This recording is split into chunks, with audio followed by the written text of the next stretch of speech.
There are some basic rules which were already mentioned for pawn endings, but there are some exceptions, and let's quickly run through some of the exceptions. Here is the position of one of the exceptions.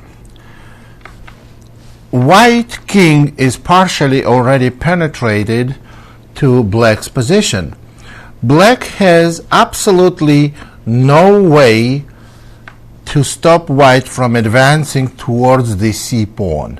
So the way it may work, even if they go a5, white goes king f6 and king f5, waits until the king moves, then can go king e5, eventually they're gonna go king d5 and king d6, and they're gonna win a pawn and win the game. So, but is this position lost for black? No, it's not. Here is the exception. White is all penetrated, white is gonna win a pawn, but position is drawn. What black has to do, all they have to do to lose the game is to go a5. After black plays a5, they are totally lost. The secret is to keep the pawn on a6. Then black goes simply king c6, king e5, king b6, king d5, and here is the idea of defense, king to a5. And you see, if white plays king to c5, this is a stalemate and it's a draw. So this is a drawing position because of unusual stalemate setup for black. Pawn on a6 and king on a5. This is a draw. Now, one of the main principles in pawn ending, one of them, we already mentioned most of them, it's good to have protected pass pawn. Here is the example. We just saw it earlier in this chapter. White has protected pass pawn. Therefore, white is winning easily because the outside pass pawn is not going to work. When is outside pass pawn working? To deflect your opponent's king, which black can do, but then the idea is to come in with the king and take your opponent's pawn. Black can never play king f5 because of f7.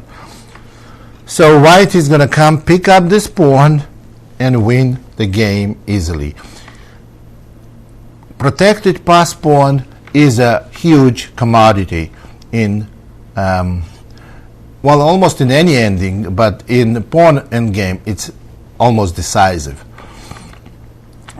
Here is the position. Protected pass pawn, extra pawn for white, protected pass pawn, and it's easy win no matter where the kings are. White goes king e3, king e5, king d3. Eventually, after king d5, white goes king c3. Now they're going to come around, and you see that black cannot play king c5 because after g6, king, as I already mentioned, the rule of the square, king is not in the square. Here is the square. g6, g8, e8, e6, and black loses. So black has to come back, and then king penetrates. White is going to penetrate with the king, and eventually they're going to win the game. But remember, there is a trick. After king g7, this is winning for white, of course. But remember, don't make a terrible move g6, because after king h6, it's a draw. Now king f6, stalemate. So the way white wins is king e6, king g6. Now we go king to d6. And after king g7, white regains the opposition. King g6. Not king e6. King g6, king f8. And eventually white wins all black pawns and wins the game. So where is the exception? If we take this position and push whole position one square down, here we have position that is a draw. White has extra pawn, protected pass pawn, looks like everything we need to win the game, but position is a draw. King f6, king f4, king g7. Black has to go back and forth with the king. White will never make a progress. The difference between this position and position we just saw with one square up is because white has additional resource of coming from behind and winning the pawn.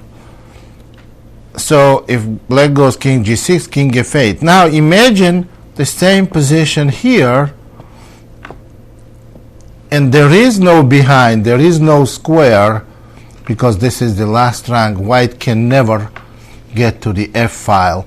Well, actually, black may even invite white to go to f file, but then it's going to be stalemate and it's a draw. So in this position, if black goes simply back and goes king h8, g8, there is no way for black to make any progress. It's a draw. So now those are two very interesting positions that are drawn. Sometimes you see the position where one side has extra pawn, protected pass pawn, but again, it's a draw. Here is the one of them. Here is one position I can give you where one side has almost everything they need, but they cannot win. White has an extra pawn, but black goes king b6 and king b7. What can white do? They can do nothing. To make case even worse, even more interesting, I can put the pawn on c5. Now white has two protected pass pawns. It's still a draw, because the rule is this: those two pawns by themselves, they can never queen, and white king has no way of crossing the border, crossing the fourth rank. So king e3, king b6, and black goes back and forth, and it's a standoff. So position is dead drawn. So this is an interesting, but we have to have rules. We have to obey rules. We have to play by the basic rules of pawn ending. But when you see the exception, there are a number of exceptions. Exceptions, that's why they call them exceptions, that they are very rare.